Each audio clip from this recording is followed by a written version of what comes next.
Hello everybody, how's it going? Here we are once again, live streaming, midweek, last stream before the move. Oh, I just realised my microphone is way the hell away from me. Very sorry. Very sorry, loud noises, unprofessional. How's it going? I'm not actually floating in the ether. It's just that there's not very much left in my room right now. Hello everybody. Let me just pop the chat out here so I can see what everybody's saying. Oops.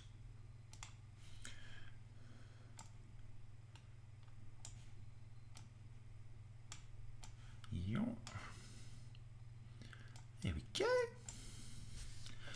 Moving this week. Yep, I'm going to be moving out on Saturday. So it's now Thursday here in New Zealand. It'll be Wednesday over wherever you are, if you're in the Northern Hemisphere.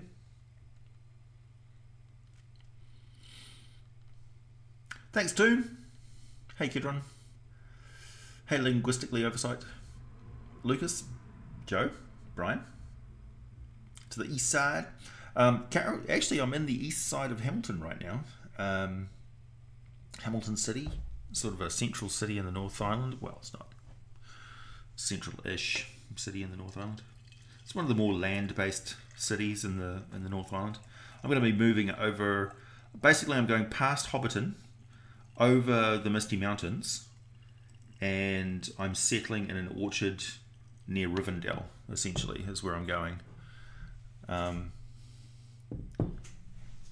Which, yeah, that makes more sense to people around the world than just naming that I'm going over the Kaimai Mountains, I'm going across the Waikato Plains, past Matamata, over the Kaimai Mountains, down into the Bay of Plenty, where I will be living in Aongatete. Axe Poison! Hey Trey, how's it going? I don't think we actually said Axe Poison in the last stream, so I'm glad we got that done this time. Oh, Abdullah, I've got to answer your email, Abdullah. I'm not ignoring you. I've just been very busy. And I saw that you emailed me again, if you're the same person. So I will be checking out your content and giving you my opinions and stuff on it. So I have seen it. Also, apologies to the last person who emailed me. I was like 6 days until I got to email them and give them a list of. I gave them a list of things that I go through when I'm doing monster ecology videos and stuff. America. I watched the entirety of Donald Trump's address to the UN. I don't know if any of you others have watched the entire speech, free of any sort of media filters. It was a good speech, I thought. And man, I loved watching Iran sitting there glowering at him. Iraq that was glowering at him as he was saying that you're basically evil shits and I'm going to punish you. That was fantastic. I also saw Germany was sitting there scoffing and laughing at him, and I thought that was pretty funny too. It's like, yeah, laugh it up, Germany. See what happens when Poland annexes you.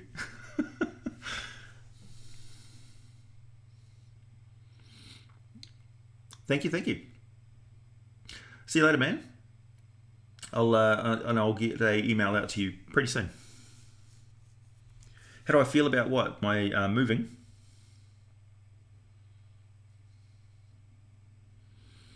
It's Wednesday, my dudes. It's true. How do I feel about moving? Essentially today, I'm like, when your entire life, most of your life is in boxes. It's fine.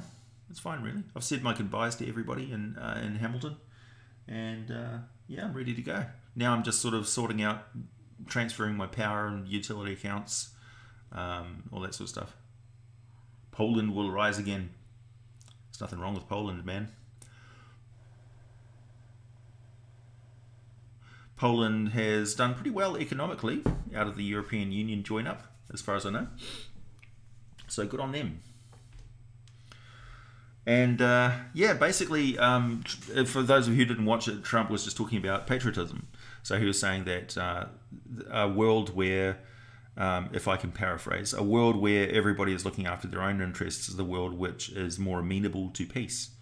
And that he definitely stands against globalism, which is what everybody has always said about Trump from the get-go. And he's never changed his tune in that regard.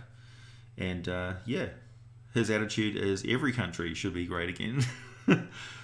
got his catchphrase out. So, you know, I thought it was a good speech, really. Oh, yes, you do.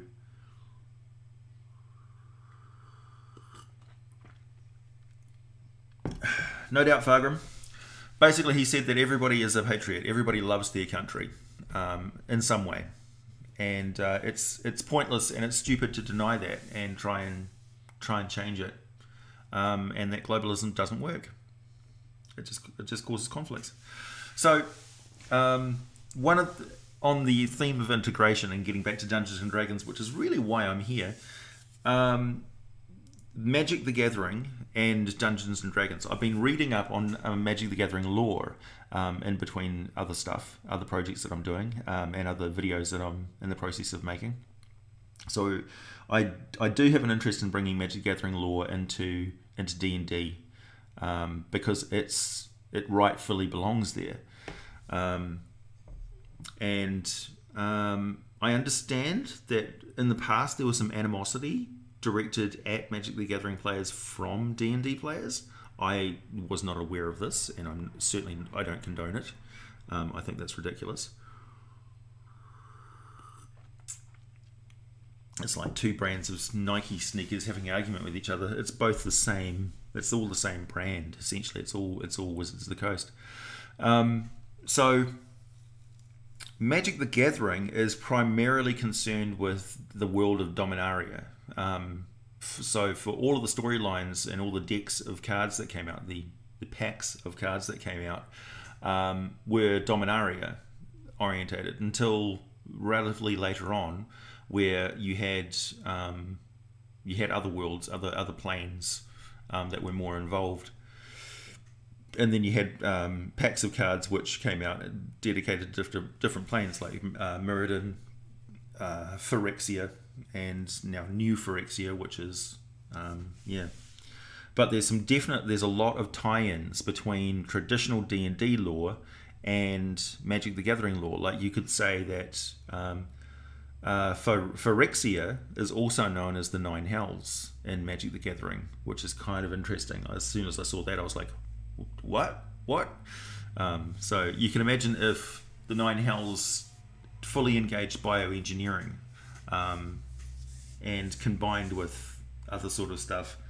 So you'll see some videos from me where I start to postulate how you could create campaigns which merge Magic the Gathering lore very, very snugly with D&D lore. So for instance, if the Mind Flayers of Thune with their bioengineering were actually agents of Phyrexia, and it had something to do with magical corruption caused by an ancient empire of Thran on Dominaria, who messed around with power stones, for instance, for energy, yeah, essentially got magical radiation burn that caused aberration mutations and stuff, and they tried to fix it with biomechanical engineering. Then essentially you've got Thune and Phyrexia already lined up perfectly to blend in and become one of the main storylines that blends Magic the Gathering with yeah, other stuff. Or it all could be basically parallel realities. So it's another Nine Hells. Not the Nine Hells that we're used to, but an alternate reality Nine Hells that is existing parallel with inside. It's kind of like the Nine Hells version of the Feywild or Shadowfell. So why not, you know? Why can't other planes have shadow planes next to them? Alternate realities that break through. So yeah, it's a pretty mind-blending concept that other planes of existence could have parallel planes which break through and they become entirely involved in civil wars between mirror versions of their own reality. So, yeah, why not?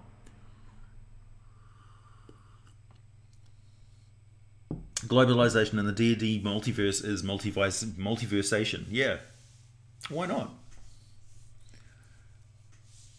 No, well, yeah, I'm a little bit late, Nicholas, so I'm glad that I caught some of you who were a bit later. We're already ruled by cats. Maybe. Yeah, I love both games as well. Like, I've got Magic the Gathering cards still floating around. I've packed them away. I packed everything.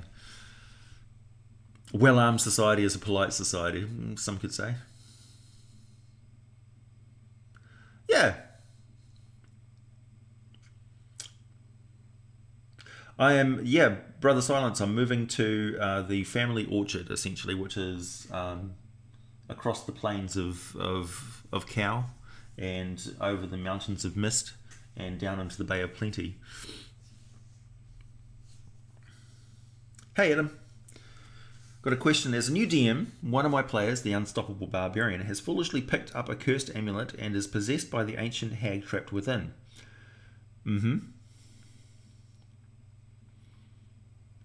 First of all, you're in dangerous territory there, because when you possess a character, essentially you've taken control of that character. Unless your role-playing character, your player at the table is very good at role-playing and can actually slip into the role of a hag and is okay with it. Thinking of giving him legendary actions for spellcasting. Any thoughts on how to go about this? So legendary actions are just extra actions that take place at the end of other creatures' turns. So essentially it's like a bonus action that they're taking on other creatures' rounds. Or other creatures' turn in the round. What I would probably do is give them something like a limited number of sorcery points that are recharged by the possessing entity doing evil things against that character's will. So the more control over that character the player has, essentially the less magical oomph that they get to unleash. Which means essentially they're swapping extra cool stuff that their character is doing for you taking over their character. So it balances out that way in gameplay. So essentially you get to use their character to do horrible, awful stuff, and then they get the reward of having kind of like inspiration points, but it's sorcery points that they get to spend on spell slots and things like that. Otherwise the spell slots don't recharge. That's what I would do.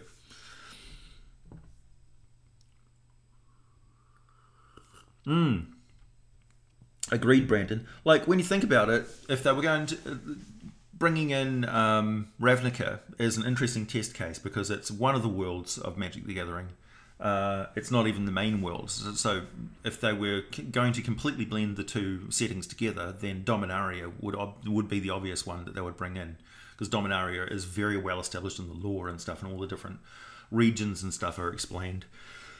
So as soon as you start reading about Magic the Gathering lore, you're immediately struck by the Dragon and Nicobolus and this ancient dragon that's 25,000 years old, with godlike powers, and the fact that the early planeswalkers literally reshaped entire dimensions to become their personal planes of power. And Nicobolus has sired entire races of creatures, entire species, and wiped them out on occasion as well. So just a massively powerful creature that's as close to a god as you can get without actually slipping over into being a multi-dimensional, trans-dimensional deity. So yeah, pretty impressive. Epic level for sure. No problem that, Jake. That's why I'm here. Eldrazi. Sup, Gorhath? Yeah, healthy level and type of patriotism is always good to have. Yeah, it's right. It's okay to feel good about your country and be proud of where you live and think that it's the best place to live in the world. Even if it's not, even if it's a pretty shitty situation. One of the problems with the migrant crisis and all that sort of stuff is because the countries that these people come from are shitty, and they know it, and they want to go somewhere better. So, you know, we should help their country be better, but not to the point where we take over that country's sovereignty. That, like, you can help a country, but that country is still theirs. It belongs to the people who live there and care for it. Like, if you don't call a place home, it's not yours. It's not your home. So wherever I go, New Zealand will always be my home. Same sort of thing with your player characters. Like, we've got in my brand new Eberron campaign. So I'm finally filling in my arcane note.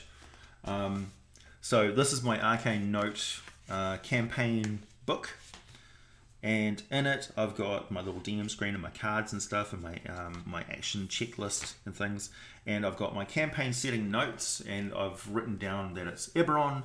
It's taking place. All Eberron campaigns start off in the year 998 by default, except this one is 6 months into the year that it starts, because they've just gotten back from a big voyage to Argonesson, and returned to Corvair to find out that the floating university fortress that they worked and lived on was under attack and seemed to be going down and crashing into the forest. So it's now the 14th of Nim, and it's Mol, which is basically Monday, midday in the campaign right now. And so I've noted down what the name of the months are, what the name of the days are, what the current date is. The house rules is that every single level we level up with max hit points. We don't roll random hit points, and inspiration points stack. So you can accumulate multiple inspiration points, because I'm going to be using inspiration points to motivate the players to do stuff, and they will be able to use multiple inspiration points as the game progresses. I've also noted down in the campaign timeline here that it's the 14th of Nim, 998 YK. The survivors of the crash expedition ship seek shelter in the howling peaks of Zalago. So I'm noting down what's going on in the campaign as I go. Also, a couple of pages in, and I've noted down the NPCs, so the session notes. Days elapsed as half a day has elapsed so far. We've met Professor Doom, spelled D-U-M-E, who's a tiefling archaeologist who has some sort of object that has caused all sorts of problems for this particular character, and was set off by the fact that somebody revealed the fact that he has an imp with him by lighting up their lantern of seeing, which is all of the characters got a benefit. The players got a benefit of a magical item. Basically, they cashed in all of the rewards from the last campaign that finished. And I said, okay, you can spend all of your rewards to give your new character one magical item that we roll on randomly on table B in the Dungeon Master's Guide. So this character got a lantern of seeing. We've got somebody with an immovable rod. Yeah, that sort of thing. So we've got Captain Persian, who's a tabaxi. We've got the first mate Queek, who's a brown Kwiku, which is a version of a Kenku. Basically, it's a Kiwi, a humanoid Kiwi. And we've got Merchant Vosic, who's a human who was chiming in and giving his opinion on what they should do when they're trying to decide. And they got basically driven away from the crashed ship, which they've been camping out for a couple of weeks, by a approaching tornado that Ian's character, he is a fortune teller. So he was using the, he's been using the Taroka deck cards, and he did some amazing, like, there's something about those Taroka cards. So a character arrived, an NPC arrived, chasing some birds that were racing away, because he was he was on a steppe pony, running over these hill lands and stuff. He basically looked like a Mongol bird, one of those guys with the big birds from Mongolia that hunt for them. And he turned up, like, quite surprised to see these refugees landed in the middle of nowhere, and he warned them that there was a tornado coming, like a big storm, and he was going to set up his shelter right away, and they should, if they're looking for shelter, they should go into the mountains and find a cave immediately. He then set up a magical yurt, basically like a magnificent mansion, and went inside. And while this is going on, Ian's character was drawing these cards. He draws one of the Taroka deck cards, and it's a horseman. upside down, meaning what he's saying is he's lying. So his character was assuming that this guy was lying or had some alternative motive. So the cards really have become he just thought that was absolutely amazing, that the cards perfectly tied in with what was happening at the game, and he was just drawing them randomly. So everybody started paying attention to the cards, and has quickly become one of my favorite aspects of the game so far is those cards and his character. So yeah, it's really great. First midweek stream you've seen. Cool. You got to get a hobbit to take a bath. Good luck with your struggling little hobbit. How would you use Eldrazi in a campaign? What stats would they have? I don't know. Like I say, I'm just reading up on the lore of things. So don't ask me very specific questions about Magic the Gathering yet. I'm boning up on the lore of it. A human Kiwi, yeah, basically humanoid Kiwi. He's a Kinku. He's a brown ground Kinku, so a flightless Kinku that looks like a Kiwi with a long beak. He's more nocturnal. They haven't actually talked to him in the game yet, but he's still there. He's very quiet. So literally you, yeah, basically. What's up, Greenside?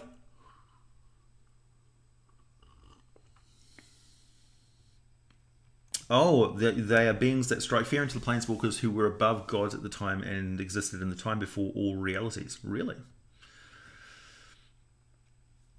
I like the idea of the Thran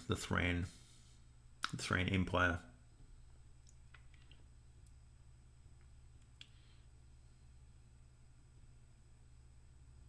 They eat magic. Oh, interesting.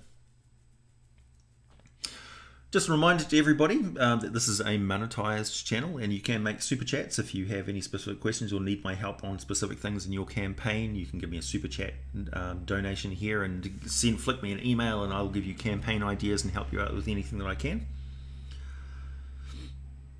Consider it, purchases of services rendered.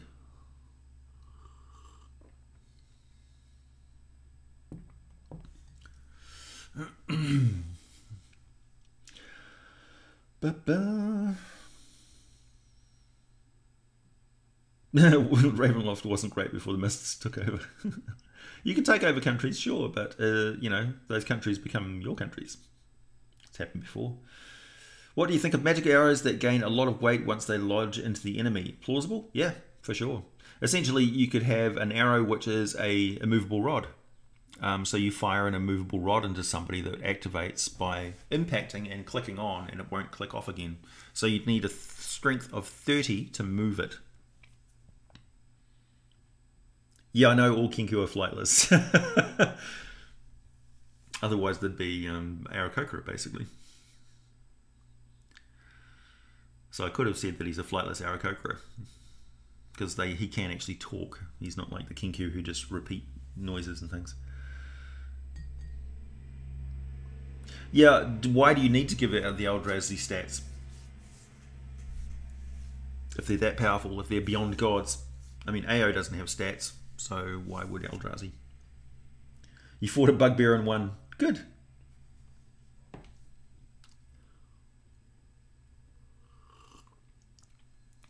What are my 3 favourite familiar assistants? Absolutely Imps, Tressum, and Fairy Dragons. Definitely my favourites. There's types of drakes as well, like a little flame drake. I quite like them as well, mainly because of Raymond Feist's Magician and the little drake that was in that. I quite liked. D&D and Elder Scrolls crossover. Yeah, sure.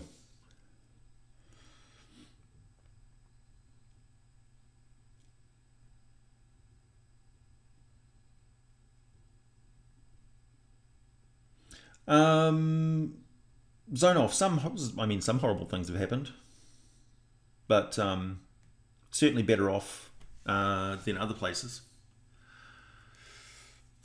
Like you compare the colonial history of continental United States and Canada, and there's similarities and differences.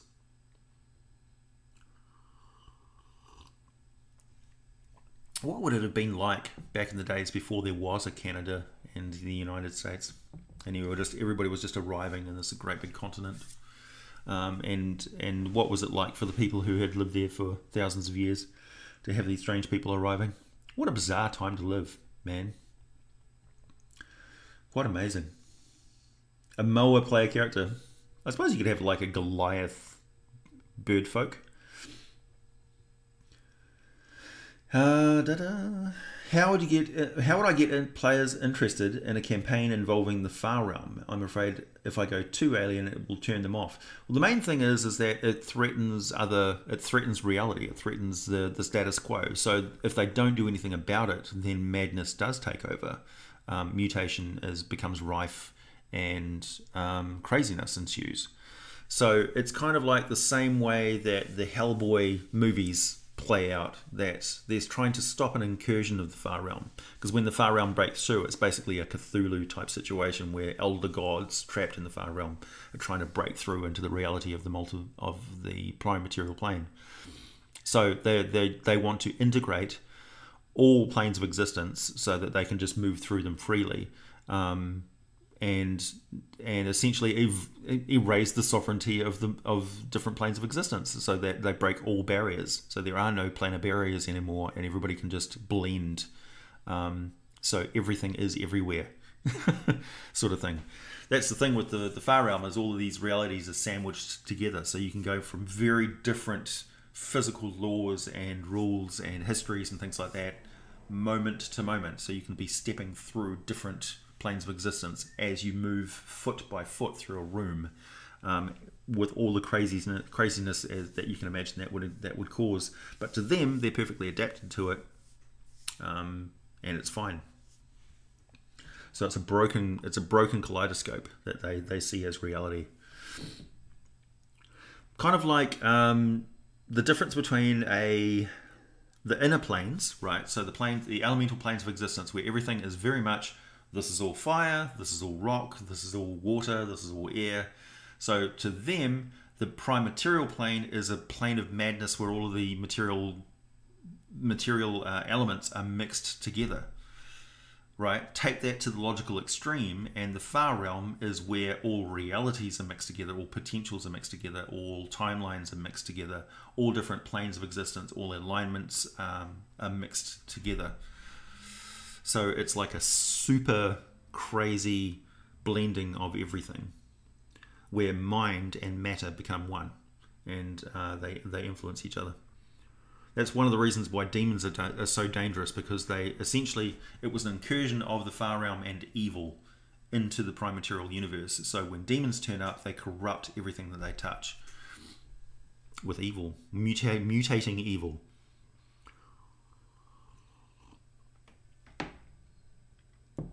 So I suppose one way you could say is that if things get bad enough, and the demonic taint in an area gets bad enough, then it turns into a hellscape, which is quite similar to, in many ways, what the Far Realm is like.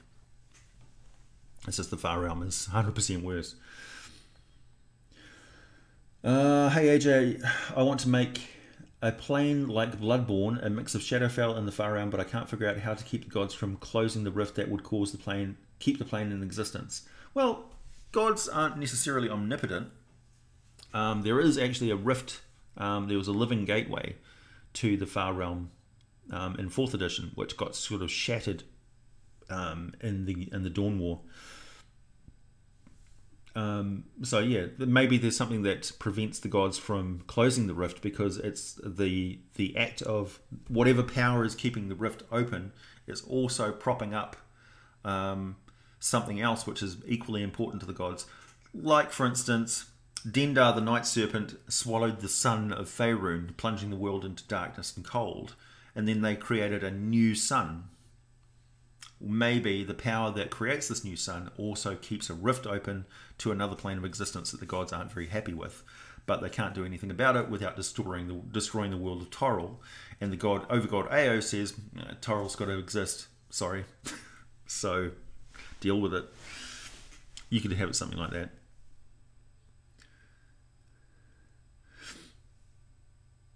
Hey, you guys are talking about Dendar, cool. You're the 13th liker. I can't actually see the likes. I suppose they pop up somewhere.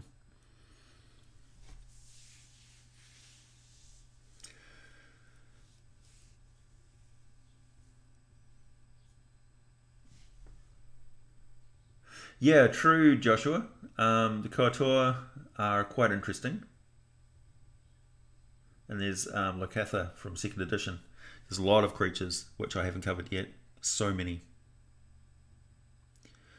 Canada is a mosaic where America is a melting pot. Well, yes and no. There's lots of different distinct regions of America that don't blend very well with everybody else. They have distinct subcultures, like the Amish people, for instance, or some of the Cajun influence in, where is it? Wherever the Cajun places are. Shard mines, yeah, shard mines are tied back into that story of the breaking of the Living Gate.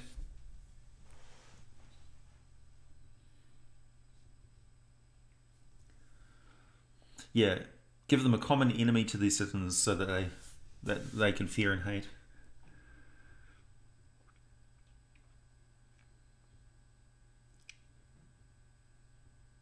Oh, you guys talk about D&D or something else? I don't know. Is there a lore explanation for why most all outsiders like demons can only permanently die on their native plane, or is it just that's what as it is kind of game mechanic? Good question. Like, why? Why is that?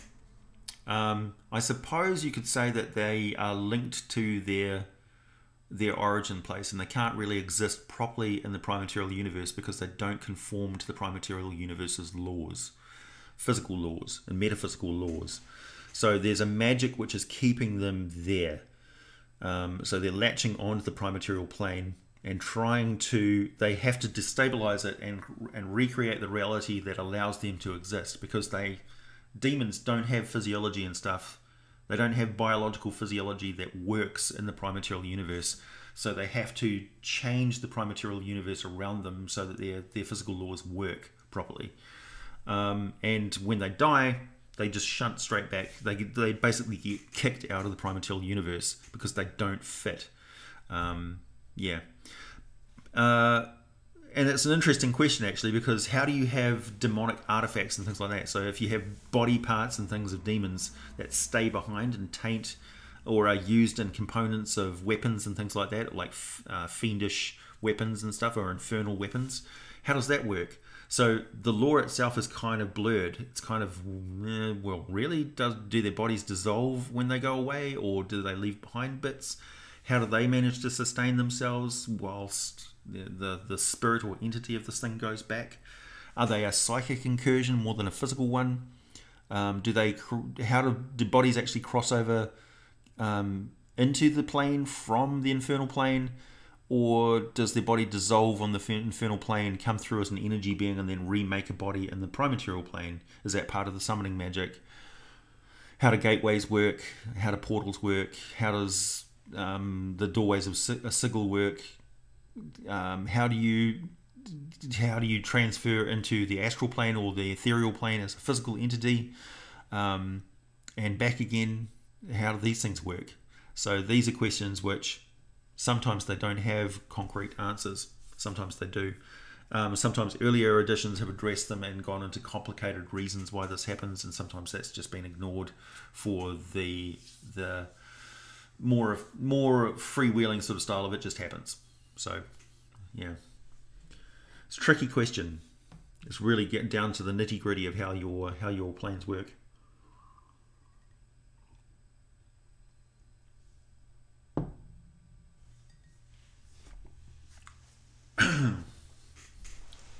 Back to D&D Zone Off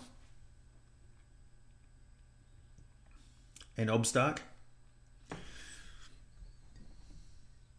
Hey Chris.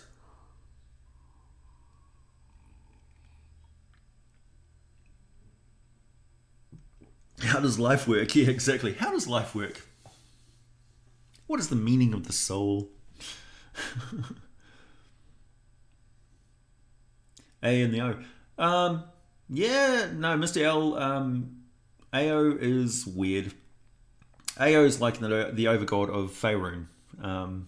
Doesn't exist in other D&D settings as far as I know. And even in Dungeons and Dragons, even in Toril, for instance, the gods have territories that they control. I'm not entirely sure that's true of any other particular world setting. Say Greyhawk, for instance, the world of Oath. They don't have divisions of gods in different continents, or do they? I'm not entirely sure.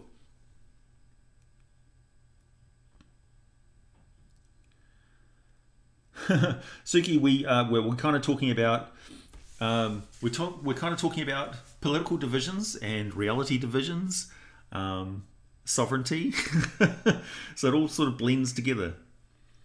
So people, essentially, I'm here to talk about D&D, but I'm also influenced by real life and events and things. And Dungeons and Dragons many times can be an allegory for stuff which is happening in your reality that you can deal with cathartically by turning it into a fantasy trope, so that you can talk about things at the safe space of your gaming table, where people can vent and try out different ideas with their friends in an accepting sort of way, because everybody realizes that within the boundaries of the fantasy setting that you can talk about themes and topics that would otherwise be uncomfortable to talk about in real life. Kind of like comedy, you can laugh about things. Role-playing games are a way of exploring different identities, different realities, and putting yourself in the shoes of other people and beings and seeing how they tick, trying to understand them in an empathic sort of way by emulating them. So Dungeons and Dragons has forever been edgy. Sometimes you can be very edgy with it. Like, you can play characters who are killers when in real life you're not like that at all. You can play characters that are bigoted, myopic, single-minded, traumatized, could have had quite traumatic past. In fact, it's mostly popular to play characters that have had a past which is far more traumatic than the person in real life has. Sometimes it's cathartic for a person who has had a traumatic life to play a character that hasn't had a traumatic life. So while they're sitting down at the table, they can put some of their anxieties and things aside. And yeah, that's why it's quite important to establish boundaries and things when you are sitting down at a gaming table, and at least at first, before you get to know and trust the people that you're with. There are certain topics and things like that which are you go into tentatively, because they can be damaging to the psyche of the people that are around you. They can hurt their feelings and stuff if it gets a little bit too real. And anybody who's playing Dungeons and Dragons should be aware that there are certain boundaries and things that you certain graduations of intimacy with other people around the table, mental intimacy, that just exist in society and in interpersonal relationships, and you don't really need to codify them into your game. It's really an aspect of human relationships. So when you're sitting around a table and stuff, a lot of the problems and questions that people give to long-time players of D&D, when they're talking about their problem players, really these are problem human interactions, problem relationships, and dungeon masters are not relationship counselors, right? So don't confuse, don't under the veneer of the rules of the game and people not playing their characters properly, don't bring your personal problems to dungeon masters of other games and stuff of more experience, when really it's a relationship problem that you're having. It's somebody being a troll or edgy or whatever, or being aggressive at the game table, being passive aggressive, or just a pain in the ass. Because they're getting a kick out of it by being an asshole. So that's not something that anybody can solve through rules. These are problems that that you need to resolve yourself as friends. So yeah, because you will have the best relationships and best friendships of your life with people that you're sitting down at a gaming table, because you are sharing your mind, you're sharing a mental space with them. You're literally having war stories at the end of it. Thank you, Chris. Do you plan on doing stats to go with your videos? Sometimes I do, sometimes I don't. I find that it's largely unnecessary. Like, unless I'm talking about creatures and things like that are homebrew or completely new to people, Generally speaking, it's not hard to come up with stats for things. So what I might do is come up with a series of videos where I'm just talking about how you stat things in the game, how stats work, and how you can it's one of the least concerns when you're creating new monsters and things like that, is statting them up. That's pretty easy to work out. And also, one of the reasons why I don't stat up a lot of creatures that I'm just talking about the lore of them is because if I statted them, it would lock them into a certain level of play. So if I stat a creature as like a challenge rating 2, then people would think, oh well, that creature isn't any use in a higher level of the game. Whereas somebody who's playing at their current campaign as level 6 or 8 might stat it up completely differently, and give it a lot more oomph based on the lore and stuff that I provided. So, and quite often I will talk about a creature which is designed for a certain level of gameplay, and I will give you options from past lore of that creature, how to make it more powerful in your current campaign by giving it additional options, features, powers, traits, and stuff that it can employ. So sometimes you can just employ regional effects or legendary effects that a creature can use as a veneer over top of it, so you don't need to change the stats of the creature overly much. Sometimes you need to increase the armor class and hit points and things like that, to basically give it more longevity, so that it can get off at least a couple of rounds in combat before it's tromped by the player characters.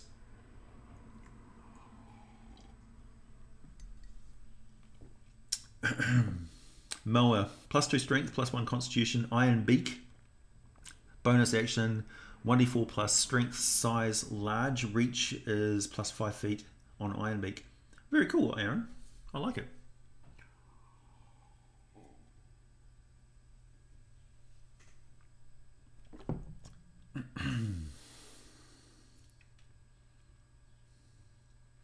Hey, Zone Off and Ozdark, maybe you guys want to have a personal and private conversation.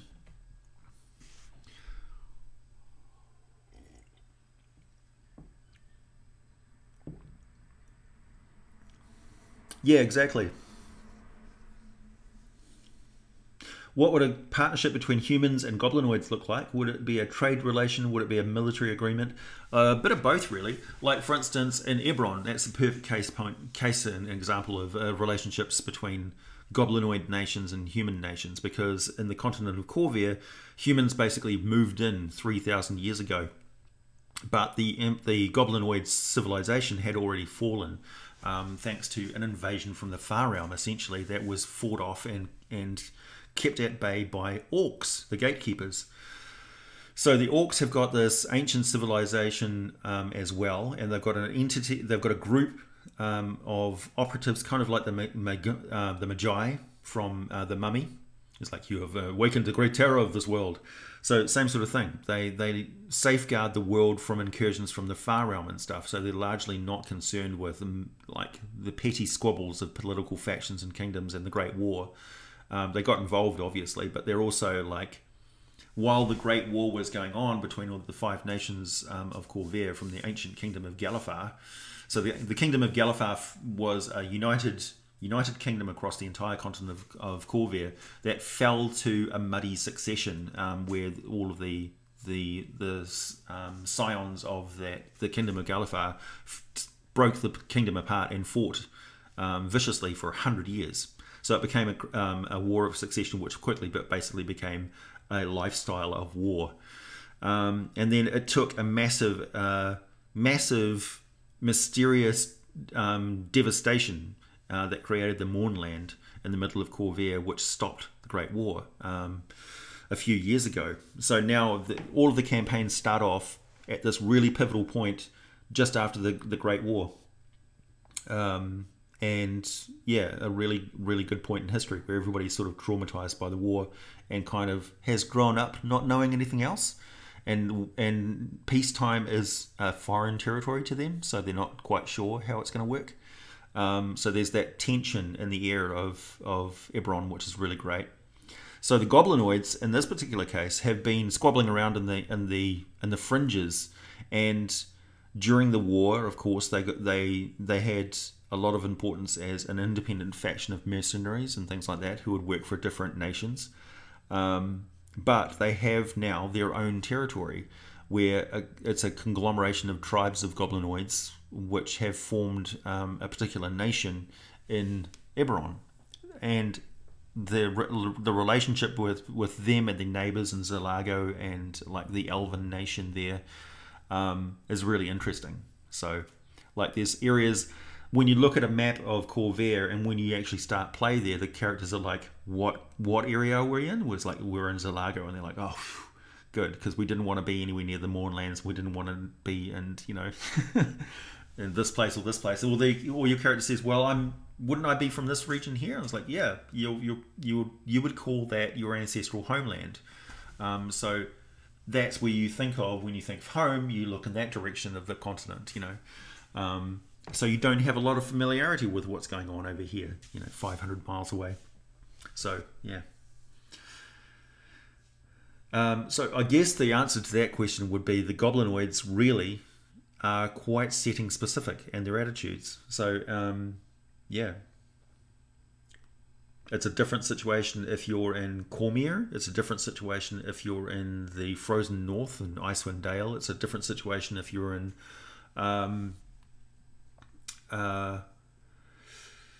the Anarok Desert. It's a different situation if you're in Damara, you know. Yeah. Even within, you know, or Karatua. £20! That's a massive donation. Thanks you, Mr. Werewolf Dude. Wow. I know how much a pound is worth, and that's like $40 for me. Thank you very much. Did you have a question or a request or anything with that? That is awesome. Thank you very much. That'll keep me in coffee for a week. At least. That is a good question, Greenslave. I don't know. I'm pretty sure I'll be able to continue. Like I'll try out as soon as I've got an internet connection there. So you'll see some test streams from me to make sure that I've actually got enough connection, enough speed to do it. Like the other thing I could do is on my community tab on YouTube here, I could pose a lot of questions to people, and then I could do a video where I'm basically just doing questions and answers. So I wouldn't be able to interact directly with you in this sort of fashion, unfortunately. If the worst case scenario, and I have to make videos independently and upload them later. Yeah. Here I am with the coffee again, but I'm pretty sure it'll be okay. So my internet connection over there will be a little bit faster than my parents' internet connection that they've got currently, because they don't need to pay for internet speed, whereas I do.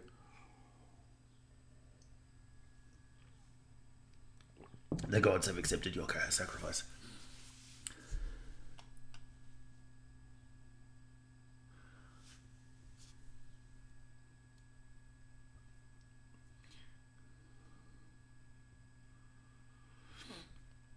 Obstark, what are you asking me? That's why I ask you, HPG, what's the craziest thing you do with D&D, because you can do a lot with it conceptually and situationally, though. I'd still like to know if you want to share it. What's the craziest thing?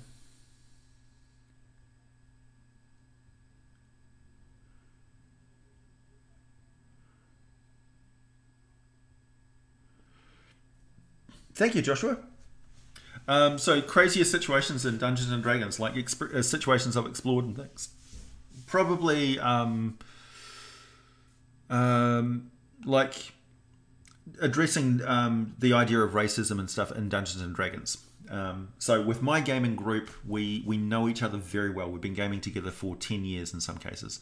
Some of the characters, some of the players have been with me from the very start. Others are relatively new to the table, but when they sit down at the table, like Haley, for instance, has only been playing with us for 2 sessions so far, 2 or 3 sessions. Kara's been with us for a bit longer, so for the current campaign that just ended. So she's been with us for an entire campaign now. Andrew and Alex came in before that as well. Red is quite new to the table as well. So he's been around for like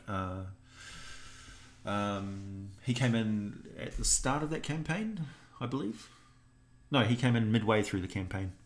So yeah, so I've constantly had people coming and going from my gaming group. So we've got a core bunch of players, and people I quite often invite people to sit down and play, and they'll stay for quite a long time. So now we've got 6 players in the group. At one point we had, I think the lowest we've got down to is like three or four players, and of course other gaming groups which have come and gone in between times, and gaming groups online. Like on Discord, for instance, we've got a core group of like three or four of us who are running games with each other. And I'm going to be running a game for them as well. See how that works out. So when you have a core group of players like that, and you know each other well, and you know what each other's boundaries and triggers and things like that are, like for instance, Ian has got a phobia about clowns and spiders. So I'm careful about how I introduce those concepts into the game. But he's got absolutely no problem with sexuality or race or bigotry or anything like that as well. There's themes which I'm not comfortable with as a dungeon master, so I don't like the idea of sexual violence or anything like that in games. So I don't employ it in my narrative, and the characters. It's never come up with player characters doing anything like that in the game either. It's just an accepted boundary that we all don't cross, because we don't want to explore that mentally either. You know, it's distasteful in real life, and we don't really want to introduce that into our gaming situation, so we don't. It's personal choice. Not saying that it doesn't exist in Dungeons and Dragons world or whatever. I mean, there's half orcs, for instance. It's very hard to address the fact that you've got a half orc when it's probably not a union that was consensual between those two parents. So, you know, but people can play half orcs and never really talk about that aspect of their character's origin. They just talk about what it was like growing up in one culture or the other. Yeah. So it's kind of, you can hedge around distasteful topics, I guess, without having to delve into the nitty-gritty of it. And the concept of murder and theft and stuff like that.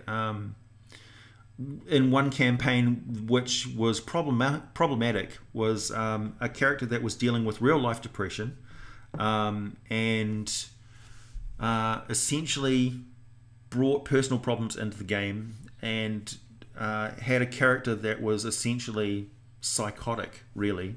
It's certainly a sociopath.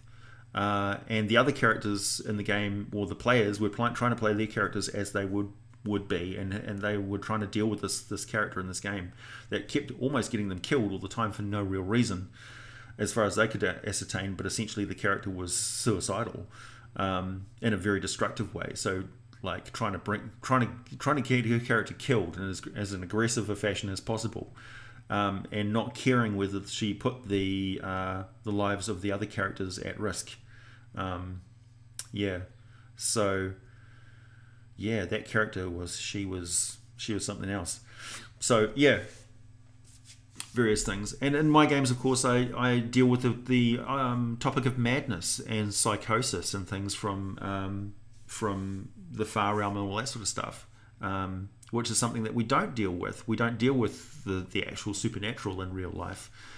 We don't deal with actual magic in real life, or the idea that there's dark forces which are attempting to invade reality. So we don't really deal with that in real life. Well, at least my friends don't. So it's fun to sort of talk about that stuff as well, like as if magic was real, or as if divination was real, or gods were real, and things like that. So those are just as edgy and weird to us as players, because that's not a part of our life. You know, we're not that way inclined, generally speaking. How did the first wizards find out how to cast magic? That's a chicken and egg sort of question. So you'd ask, what were the first beings that used magic? And they weren't mortal creatures at all. They were immortal gods and things, creatures from divine realms. So magic was the manipulation of reality by using extraplanar different laws of physics for things. And the idea that the will can be imposed on reality around you. So we know that in the quantum world, observation of something can change the conditions. So magic is an extension of that. So the will imposed on reality changes reality to how the will wants it. So you observe it in your mind a certain way, and reality conforms to be it. So that's the idea of morphology, or divine morphology in Dungeons and Dragons. That's why gods can do things, because mortal creatures believe that they can. And enough mortal creatures believing in something creates a psychic field, which manifests itself in the higher astral plane as a god, an entity. So the gods are what people believe the gods are. Whether they were original entities or not, they've become what people think that those gods are. So they're projections, the psychic projections of the mass of mortal creatures which believe in them. Honestly, I don't expect you, AJ, to read this one, but what would a Tiefling dragon look like? I imagine very spiky. Tiefling dragon, yeah, well, there's... So... if you had a fiendish dragon, essentially, is what you're talking about. Or are you talking about like a dragonborn? Tiefling dragon. So if it's a half dragon, it looks like a half dragon, really. So the tiefling traits of it would be horns and a spiky and a forked tail and stuff. So it would look like a half dragon more than anything else. I suppose, yeah, slightly accentuated horns or something. More sort of fiendish traits to it. You could give it the ability to use thaumaturgy, for instance, as a supernatural trait. So it's got a cantrip, a thaumaturgy cantrip that it can use to give it some sort of supernatural aspect as well as just being a half dragon. Can I will my fireball to do more damage? Yes, you can, by leveling up. And using meta magic if you're a sorcerer. You can will your fireball to do more damage.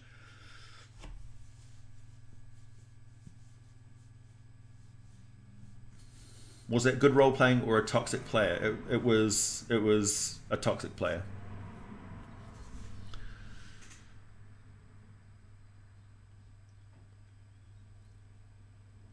Hey, Kermit.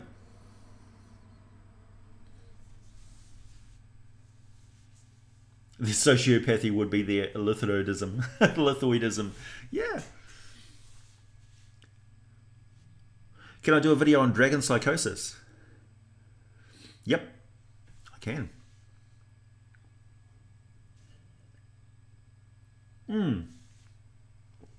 Yeah, Danny, that could be one of the conditions that is a recipe for godhood. So a character would need to be so renowned that they actually have worshippers, essentially.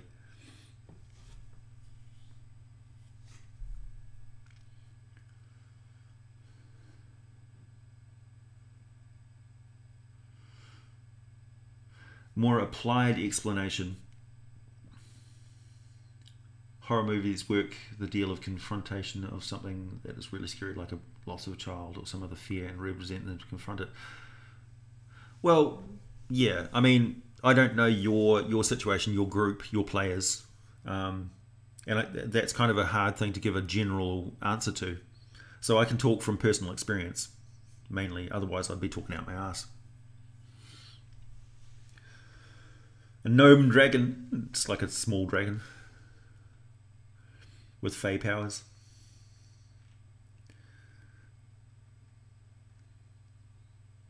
You've played a human fighter in every campaign you've ever been in since 1992. My friends try to get me to play something different, but I can't bring myself to change. Then don't. Play what you want to play. I'm obsessed with tabaxis at the moment. I just want to play tabaxis all the time.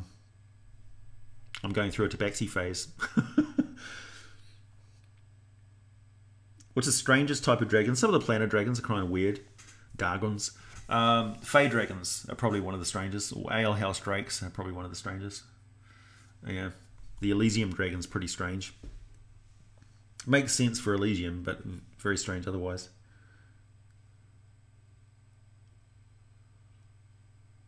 Can I will more coffee to be in your coffee cup? Yes, you can. Ready? Concentrate. Concentrate.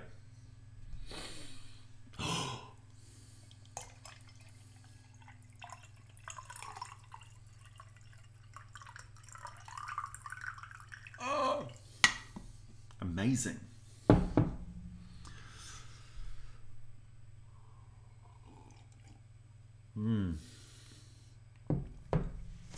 I'm kind of in the mood to have a long stream today because as soon as I finish this, I've got to go and clean windows.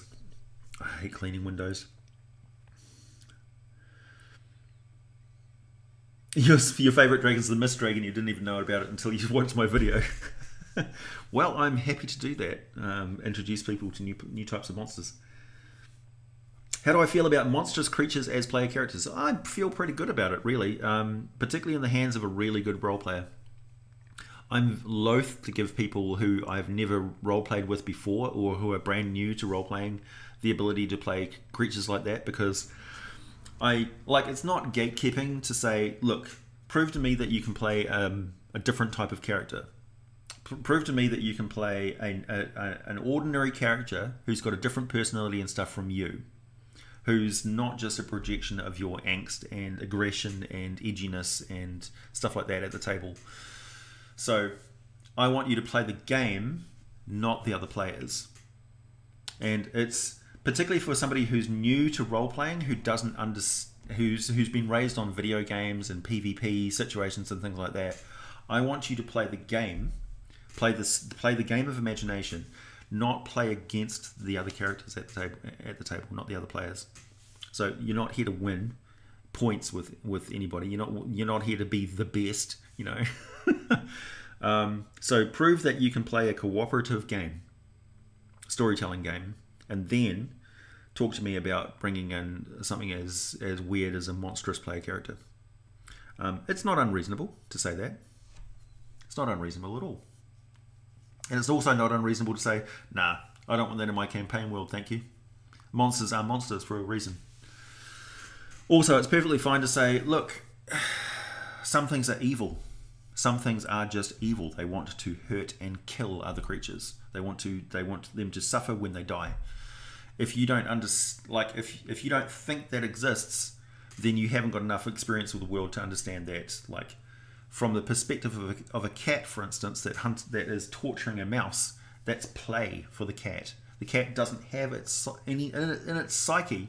The cat is not looking at the mouse as a living, thinking creature. It's sadistic, right? Dogs that are tearing apart a creature. You know, dogs are happy, lovable, great creatures that they have a tribe mentality and they look at you as a companion and a pack mate. But when they start killing something, you need to understand that it's a dog. It's an animal that's doing a thing, right? They get taken over by a lust to kill and hurt something, and they snap into an instinctual mode. So that's one thing that that you need to incorporate into Dungeons and Dragons as well. So like somebody who's got a pet Rottweiler or something like that, and it's a beautiful, loving creature, you set it off and it becomes an attack dog and starts killing somebody. There's no amount of, oh, Fluffle, stop doing that, because it's a killer. It's a killer when it does that, and it's fulfilling its nature. It always was able to do that, even if you'd never seen it before. And it's the denial of that aspect of dogs or cats or other creatures in Dungeons and Dragons, for instance. Like when you say it's a sadistic monster that enjoys killing something, it switches into killer mode. And yeah, and it's perfectly natural for that creature to do so. This is a great topic when I was talking about Oni, for instance. How you can have an Oni which is raised by a perfectly loving, good parent and a relationship and its family and its village and stuff like that. But as soon as it gets a taste of evil, as soon as it gets a taste of sadism, it likes it and it can't help it. It can't help it. It'll feel bad about it for a split second, and then it's just like, you know what? I don't really feel bad about it. I should feel bad about it, but I don't. I really like hurting things. And the slide into evil begins. So, yeah, these things exist. You can't be there is evil in Dungeons and Dragons, you know, and it doesn't matter how much you snowflake around it, it exists. It exists in the real world too. Yeah, I like Attack on Titan as well.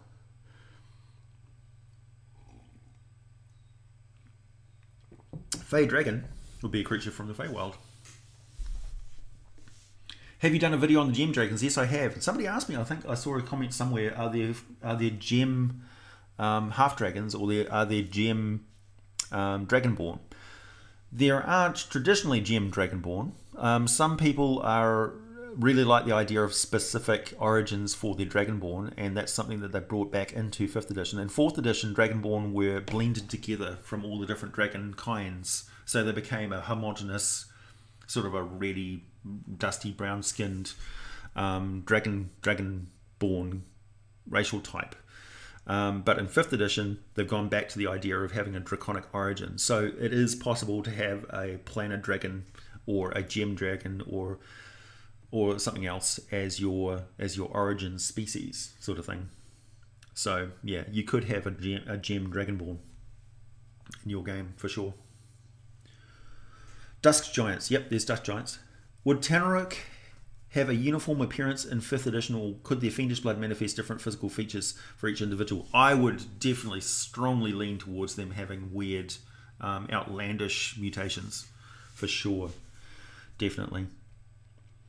Because they're demon blooded or fiendish blooded. So yeah. Like devils, more uniform. Demons, definitely mutated.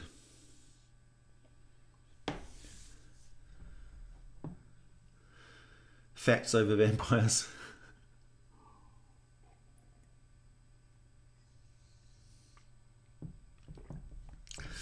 Besides monsters, I personally don't think you should be able to be a necromancer and multi-class into druid, at least in most games, and pretty much won't let it. Yep, that's your personal option. You could spin it so that necromancers are essentially reset, like the death is part of the natural order sort of thing. And that once the spirit has passed on, you can reuse the body because it's just like the individual cells, sort of thing. You can separate the spiritualism from it so that it just becomes a mechanical sort of thing. Like for instance, if I was a druid that created a zombie by animating a organic creature with another type of, like if I had a sentient mold or fungus, like let's say I got some sort of corrupted myconid spore, some sort of mutated myconid, some sort of mutated sentient fungus, like, or even a slime, and introduced it into a body, so it took over that body as a humanoid walking around zombie. Technically, it's using one living thing to animate a dead thing. And in Dungeons and Dragons, a lot of necromancy is using a spiritual entity from another plane of existence, that's intangible usually, and causing it to inhabit a dead entity and reanimate it using another alien life force. So necromancy in some ways is just swapping one life force for another life force. So in that way you can spin it so it's not actually evil. When it comes down to, like, if you're a necromancer who just animates dead bodies but you don't actually kill anyone, for instance, you can spin it that way. So you can have good necromancers, I suppose, but you'd need to change the rules somewhat so that the entities that you're inhabiting these bodies with aren't inherently evil themselves. Because the problem with the undead is they hate life. So that's kind of a problem. Necro Druid Recycler, yeah, essentially. You say, well, you know, there's a perfectly good body here that I can inhabit with another alien entity, like a ghost or something. So what if... oh, wow, that's an idea. Imagine in your D&D world, if you couldn't resurrect... if you couldn't heal bodies, like you couldn't patch them back together mystically, how would you work raising the dead? Imagine if you could only raise the dead into another body.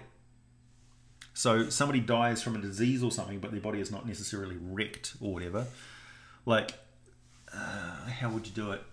Let's say you asphyxiated somebody or something like that, and their body died, but it was basically mostly intact. And then, in order to bring somebody back to life, you put them in another body. So it's kind of like a reincarnation type thing. So you channel their spirit into something else, and they become essentially a revenant or a zombie or a ghoul or whatever. That's an interesting idea.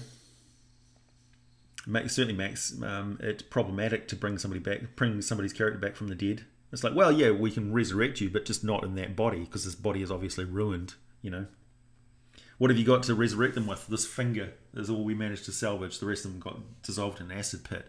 Well, he's got no original body to put him in. We can't just recreate a body, so I guess we'll just put him in. We'll use this to lock onto a spiritual entity, and then we'll put him into this body of this recently killed murderer who got strangled by the state. Got hung until he was dead, but his body's generally okay. He'll probably have a sore neck for a while. Maybe a little bit of brain damage. What about good aligned undead? Are they trustworthy in the long run? Does the negative energy plane pull them at all? Yeah, it does. Yeah. Because there's usually something lacking in the undead. Some unnatural craving. So you could play a good vampire, but they have a distinctive lust for blood that's never satisfied. So imagine being hungry all the time, like ravenously hungry all the time, and you have a craving for marshmallows. But it doesn't matter how many marshmallows you eat, that craving for marshmallows never goes away. So you can just eat and eat and eat and eat. Same thing with vampires and blood. They just crave blood. They can drink it until they're damn near exploding and they still don't feel full. That's the problem with undead creatures and their unnatural cravings. They're a psychological craving more than a physical one.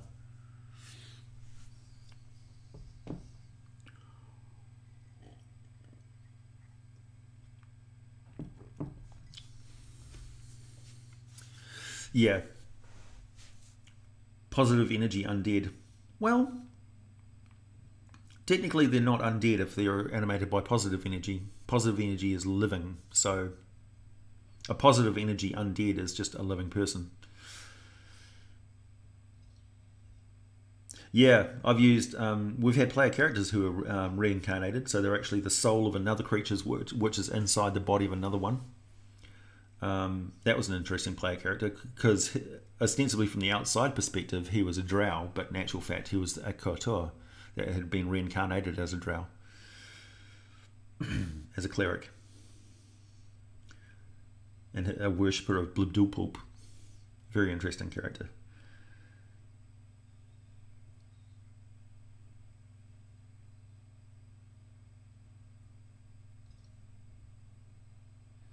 Danny, so I was just talking about that, unnatural cravings. You never explained this in your negative energy plane video. That does the negative energy plane do to undead? What does the negative energy plane do to undead? A lot of the time, if they have a physical body, matter itself is broken down in the entropy of the negative material plane. So let's say a planet gets sucked into the negative energy plane. It slowly erodes away. So first all the living things die. Any sort of undead entities that are wafting around as wraiths and spirits will try and infest any dead thing and animate it as best they can. So you will have undead plants and things like that. But eventually all the organic material erodes away, and then it slowly starts to erode away the physical matter of that place. So it breaks down rocks and everything, sucks all the heat out of the core of the planet, sucks away its atmosphere, then it just becomes a floating asteroid, and eventually it will vaporize. There's also deep parts of the entropic plane which is solid entropy, and if you manage to grab some of these particles of pure negativity and bring them into the material universe, they're extremely destructive, like sphere of annihilation type destructive. So they just instantly evaporate any matter that touches them. How do I feel about Naga? I like Naga as monstrous. Also, good Naga are pretty interesting.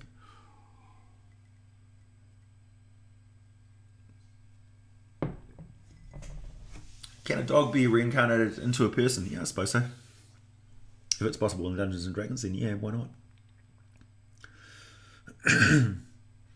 But of course, the dog's got to want to do that. And if it's gone to Lunia, the second heaven, the first heaven of Celestia, why would it want to reincarnate into a non-dog body? Particularly if it's got a hound archon saying you were a good boy, and it says I was a good boy, and then it gets a call to go back and get reincarnated into a human body. It'd be like, nah. So maybe not.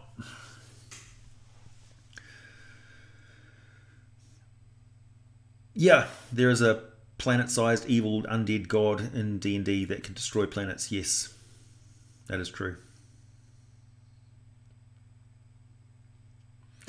Yeah, could be, Joshua. Abyssal ghouls are, yeah, because ghouls travel all over the place. Dog Baxi. Alright, everybody. Time for me to go. How long has it been? Oh, it's been over an hour. Thank you very much for everybody for your super chat donations. Those were fantastic. Really great. Really help out. Thank you very much. Yeah, Tropus, that's the one. It's been great talking to you all. Really interesting topics of conversation. Have you heard of Hollows from the Bleach animated franchise? Yes, I have. I've watched Bleach, both the animated and the live-action movie on Netflix. The Empire did nothing wrong. They blew up a planet-sized destroyer of worlds. Yeah. All dogs are good dogs. Not all dogs are good dogs. Some dogs are thieves. Thieves! Sneaky thieves that steal your food and lie about it. You know dogs do this.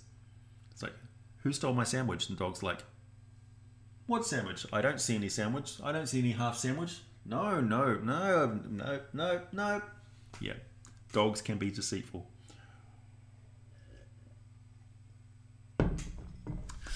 Thank you everybody. And I'll see you on the other side of the mountains. Not next Sunday, probably maybe next Wednesday. Or next Saturday, or next Wednesday probably. We'll see how it goes. Take care everyone. Happy gaming. Be nice to each other. Don't troll your DM. Play well together.